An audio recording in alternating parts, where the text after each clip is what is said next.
everyone, how are you doing? Hope you're well. I welcome you back to my YouTube channel, the channel on kids welfare. My name is Jamie Naftali and I am a pediatrician by profession. This channel, in here I create the awareness on common illnesses affecting children while growing up. I do this in a language that every person is able to understand, mostly the mothers because they are the key caretakers of these children, and I also want to involve everybody else into the management of these children. Let everybody have the know-how on what really happens to these children while growing up. So welcome into today's episode, and the video of today I want to do a topic whereby a big percentage have asked for this video in my email. People have requested for it and I have decided to give it to you. So, and the topic of today is sickle cell anemia in children, a very common disease, very scary also at the same time, and it is very common in our setups. So let's do the sickle cell disease in children. So let's know what it is, the definition first of all. We want also to know how it comes about. This is what we call pathophysiology. It might be hard, that one, but we want to see and try and understand how it comes about. We also want to see how these children with sickle cell disease present. We also want to know how to manage these children with sickle cell disease. So keep tuned.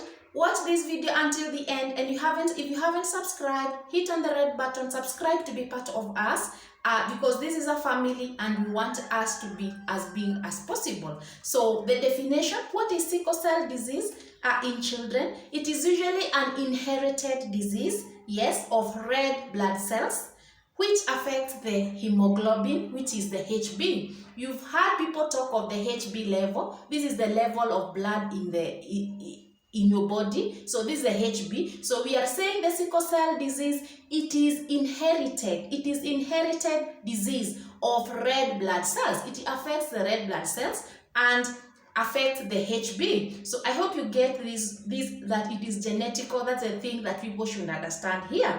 So if I may take you through what the normal thing with this sickle cell anemia, normally the HB, the hemoglobin, is composed of 2 alpha chains and also 2 beta chains. We also have fetal HB, which has got 2 alpha chains and also 2 gamma chains. So normally this is how the HB should be, and also the fetal HB. Now HBS, which is now the trait, S is the trait, because we are going to find that a normal or a usual HB has got A, HBA. So a HBS, S is now the trait, and it comes as a result of a single base pair change. There is a change in the singling of this pair. So, and the change is usually at the 6th position of the beta chain. And what happens is that there is replacement of valine for glutamine. So valine replaces glutamine, and when this happens, this leads to something we call polymerization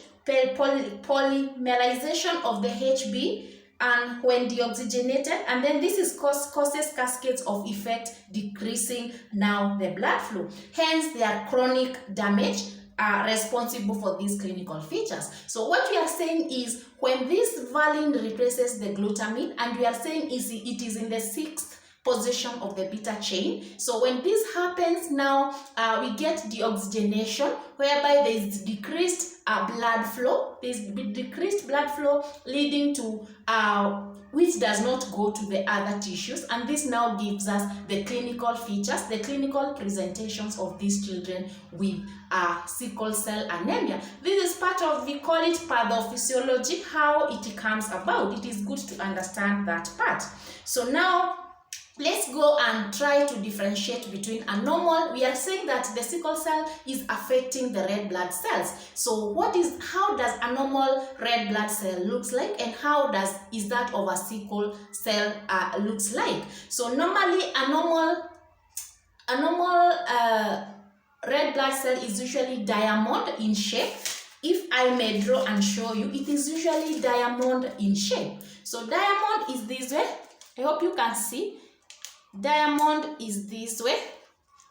You see, are you able to see? So this is the diamond shaped, yes.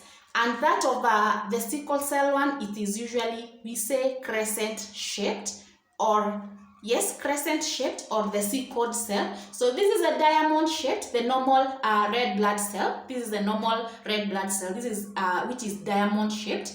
That one of a sickle cell, it is usually crescent shaped or sickled. This is what we are saying. So now that is one of the differences. Yeah, that is one of the difference in terms of shape. Now another difference is that sickled cell is usually very rigid. The crescent one, it's very rigid compared to this normal red blood cell. Also, the lifespan of a normal red blood cell is usually 120 days, while that of a sickled cell is usually 20 days. Imagine, you can imagine, get the difference, 120 days compared to 20 days. So it means the crescent one, the sickled cell one, is dies very, very fast. The lifespan is very, very short. Yeah, you can imagine, compare 120 to 20 days. Now, most people have only HB type HBA, so the genotype is HBAA. So AA is the usual one. AA is the usual one without trait or anything. So we normally write it as HBAA. This is the usual.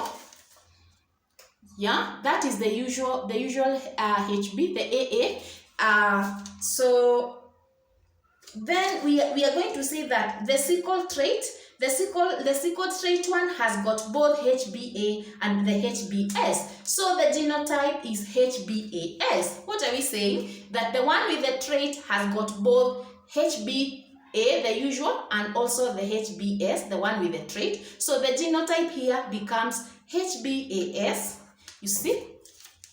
Are you able to see? So this is the HBAS compared to HBAA, which is the usual one. Here we have got the trait, and it has the combination of the usual and the trait to have a genotype of HBAS. So hope you're getting you with me. Now we have a sickle cell anemia. We normally have HBS in both, so we don't have any HBA. So the genotype is HBSS. So for the sickle cell anemia, now the disease, not just the trait like this one. So for the sickle cell anemia, you're going to find that we have got HBS.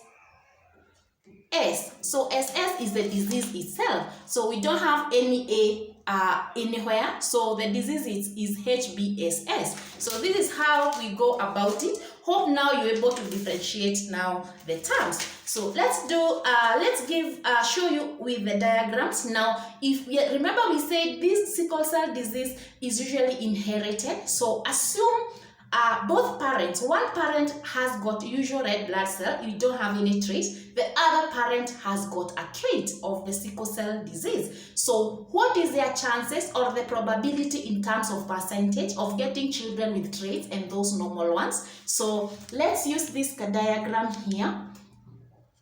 I hope you're able to see. So we are saying, suppose one parent is AA, and the AA, we said the AA is the normal, the usual HB, yes? So the other parent has got the trait, which is the AS. So what is the probability, the chances of them getting their children with the traits? So you are going to see, we are going to have a child with AS, a trait, a usual one, a trait, and a usual one. So the percentage is 50-50. You see, this is 25, this is 25. So AA is 50%, and those with the children with AS with the trait are going to be 50%. I hope you understand. That is one scenario whereby one parent has got no trait, the other one has got a trait. So the probability of, or the chances of getting children with a trait, sickle cell trait, is 50%. That other chance of getting a normal child without even the sickle cell trait is also 50%.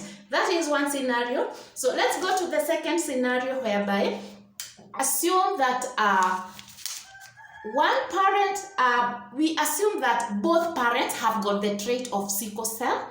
Assume they have got the trait of sickle cell. That is, one parent has got AS. Remember, AS is the trait. So the trait and also the trait here. This one was the normal, the usual, and the trait. So that both parents with with the traits, so the probability, how about their children? The probability is that we are going to have one child who is normal here, the AA, the usual. We are going to find a child with a trait. They are going to get another child with a trait, and they are going to get a child with SS. Now, this is a sickle cell disease itself. These two are traits, the AS. AA is usual, SS now is a trait. So, both parents with a sickle cell traits, the probability of getting a children with sickle cell is 25%. They also have 50% of getting children with a trait of sickle cell, and also they have 25% of getting a usual baby with no trait or with no sickle cell. So 25% of normal usual, they are going to get 50% of the child with a sickle cell trait, and SS 25% of their children are going to get the sickle cell disease. Now, that was a second example of both parents having the traits. How about the last example, whereby one parent has got a trait, the other one has got sickle cell anemia itself?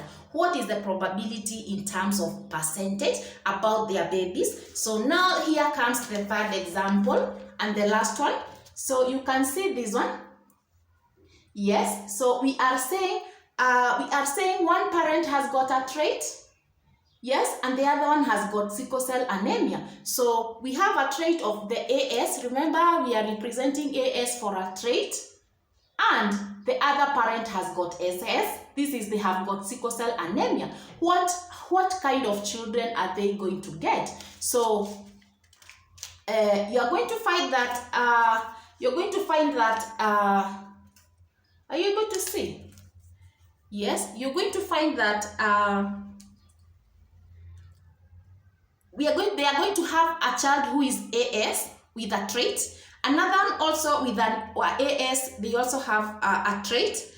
Another child is going to have SS, and SS also another child. So the probability or the chances of them getting children with sickle cell disease is 50%. You can see here the 25 and the 25 here, and also they are going to have also 50% of their children with a trait. So with these parents, it is they're not going to get a normal baby at any given time. No, a child with no trait. So we are saying that 50% have got trait, and also 50% have got the disease. This is the last example of the parents, one parent with a trait and the other one has got sickle cell anemia. So these are the three examples that we give, and this is very, very important because we draw these to parents to make them understand how sickle cell comes. It repeats itself. So that's why we say by saying that sickle cell is an inherited it's an inherited disease, and we are saying it affects the red blood cells,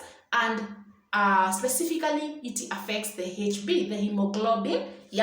So after understanding that, after knowing that the usual is AA, the AS is the trait, and also the SS now is the sickle cell disease. After understanding and trying to see the probabilities of these parents, now let's see how these children are present. Most severe sickle cell anemia, they have got no HbA. The usual one is not there. It's either the trait or they have got the sickle cell disease. So the manifestation is in form of crisis. Yeah, we classify sickle cell disease in terms of crisis. We have 4 types of crisis. Number 1 and very common is the painful crisis, also called the thrombotic stroke, the vaso-occlusive crisis. Very painful from the word painful crisis. Very, very common. Another type of crisis, we have splenic sequestration crisis. Yes, it affects the spleen.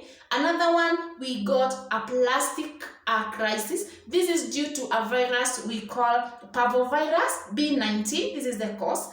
Another 4th is the hyperhemolytic crisis. So we have 4 types of sickle cell crisis, and we are saying the most common one is the painful crisis. The most common in our setup is the painful crisis. Now, what are the emergencies in sickle cell? What do you say for you to say this is an emergency in sickle cell? This is a very serious disease. So the emergencies is in terms of fever or infection. If this baby, the child has got sickle cell disease and they come with high fevers, this is an emergency. Yes, this is an emergency.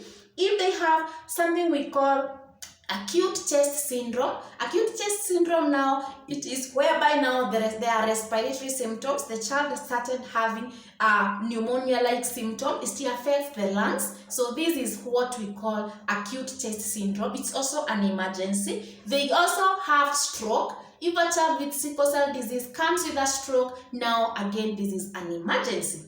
Other emergencies are severe pain. They are in very much pain. They also have eye traumas. They have issues with the eyes. They also have something we call priapism. Priapism is in small babies, the boys. The priapism is in boys. And priapism is usually the prolonged or withstanding erection. They have withstanding erection, and this is priapism, and it is very painful, very dangerous, and we are saying it is one of the emergencies of sickle cell disease. They also have splenic sequestration. The spleen again becomes enlarged. It is really affected fully. So this is the splenic sequestration. So those are the emergencies when it comes to sickle cell disease. Now, let's go and we are saying we are going to talk about the painful crisis because it's the most common one, saying it's also called the vaso-occlusive crisis. Now, this one occurs due to the rigid sickle cell. Remember we said when we were comparing a normal red blood cell with that a crescent one or the sickled one. The sickled one, we said it is very rigid. Yes.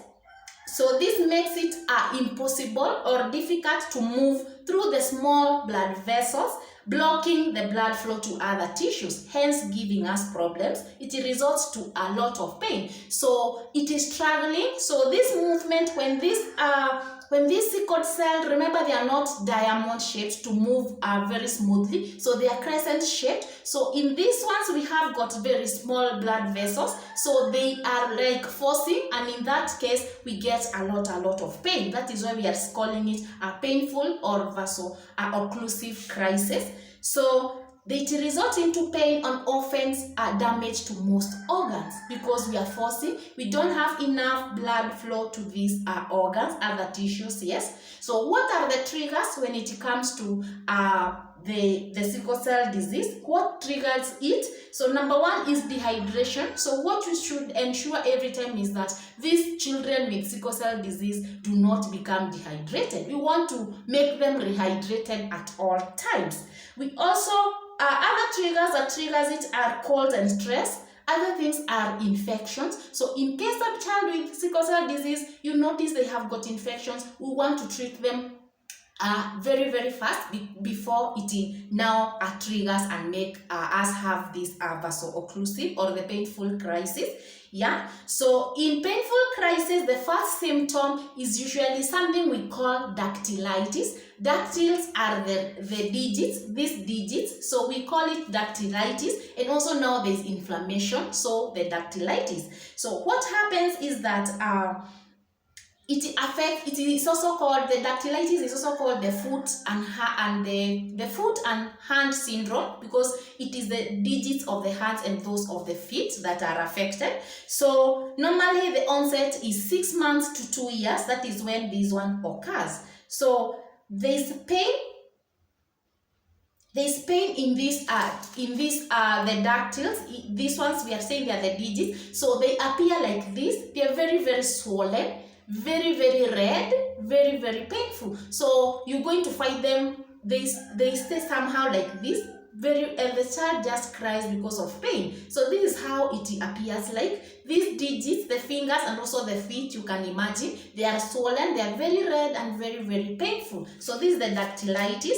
So about pain in the chest, it causes also pains in the chest and the abdomen, the limbs, and also the joints. What is the management? We want to give IV fluids, intravenous through the vein. We want to give the IV fluids. Remember we said the triggers, one of them is dehydration. So we rehydrate by use of the IV fluids. We also give IV analgesics in very severe cases. Others we give orals. So analgesics are painkillers, because strong painkillers for that matter. So because of this pain, we also need to give antibiotics, because the dactylitis, remember we say there is inflammation, so we need to give the antibiotics to clear.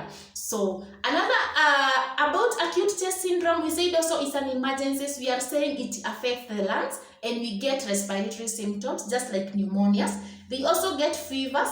When you do x-rays, they have got infiltrates in the x-rays also. This we are able to tell now this is acute chest syndrome. Fevers also, remember we said it is an emergency, and it's a fever, very high fevers of above 38.5 degrees Celsius. This one is usually an emergency. And in case of fevers, what do? We want to do the investigations, to do the lab tests to ensure that we don't have infection. We do the CBC, the complete blood count or the full blood count. We want to check at the white blood cells. If they are elevated, these ones interprets us into having infections. So we also want to test for urine. We do the chest x-rays to see if we find those infiltrates in the chest. So treatment, you want to do IV antibiotics. Again, you do IV antibiotics immediately. That is through the venous. We do the IV antibiotics. Something else we say is an emergency is a stroke. Yes. Any acute neurological symptom other than mild headache in a child with sickle cell disease, this one will need urgent evaluation so that you don't be going into stroke. So stroke, you find that children, it hits one side of the body and one part is paralyzed. Children are not able even to lift their hand, or even they have got no sensation even on their feet, and we are able to know now we have gotten stroke in sickle cell disease, and we are saying this one is an emergency. So what you need to do in this case, you need to do chronic blood transfusions. Chronic meaning many times. You give multiple transfusions. This is to maintain the sickle HB at a level below 30%. So we don't want to have this much of sickle HB. So we want to maintain the level at below 30%. And for us to maintain this, that is why we want to do chronic transfusions. Yes, we want to do chronic transfusions. How about management? How do we manage now? Generally, what are we saying? That the management includes health maintenance. You also want to do infection prevention. Remember, it's a trigger. Infections are triggers. You want to do pain management through analgesics. Pain is also a trigger in an emergency. We also want to spot and know the sickle emergencies. We have listed them and we have said all of them. You want to do this. Patients should do frequent visits to hospital every 3 to 6 months. We want to follow the sickle cell anemia babies or children every 3 to 6 months. We ensure that they get the immunizations. What immunizations are we talking about here? We want them to have the routine immunizations that every child must get. So they also should benefit from getting the pneumococcal vaccine. We also want them to have the H influenza type B vaccine. We also want them to have penicillin prophylaxis. Remember, we said because of the infections. These babies should have malaria prophylaxis also. Very, very important. We should keep these babies on folate because we need the folic acid. Remember, the HB being affected. With these children with sickle cell disease, you find their HB as low as even 8 or even below. So to maintain the HB, we need these children should always be on folate. Also, they should be on something we call hydroxyurea. This hydroxyurea, this one increases the level of fetal HB. Remember, it is so down, so it increases the level of fetal HB. Now, this is the management generally. Now, another very important part and the last part I'm going to talk when it comes to management is about counseling. We need genetic counseling. So who are you counseling? You're counseling these parents with these children that have sickle cell anemia. Why? Is because you want to make them aware. This is to educate them. Let them have informed decisions. They should know what really happens. You want to talk about the genetic basis, that it is inherited. The sickle cell disease is inherited. Sit them down when they are both partners. the father and the mother of these children, explain to them, draw to them remember the diagrams you were drawing, and show them the probabilities of getting. So they should have more knowledge on their background about the sickle cell. If there was someone of either side that had sickle cell disease, that it is likely to come back and repeat itself. So draw to them such diagrams also to make them understand and show them the chances of getting this sickle cell disease. They should be taught about the disease-related health problems here. Let them know that sometimes they'll be in and out of hospitals, very many admissions to hospital, because like if they come with a painful crisis or the dactylitis, remember you want to do the IV fluids that cannot be done at home. They need to come to hospital. Let them know that in hospital we do the IV antibiotics. We may find ourselves doing the blood transfusions, the chronic blood transfusions like we say. So explain to them, let them understand that these are diseases that they might be finding themselves coming to hospitals frequently. Yes. Teach them the unpredictability of this disease. It is very, very unpredictable. Let them know, let them aware. Don't hide anything to them. Let them know. Give them time to listen and also ask questions. Also treat them on the family planning if they have got the traits. So let them use the family planning to prevent now the chances of getting even more children now with this sickle cell trait or with sickle cell disease itself. So tell them the lifespan, the average lifespan of these children, because they have got a lifespan not so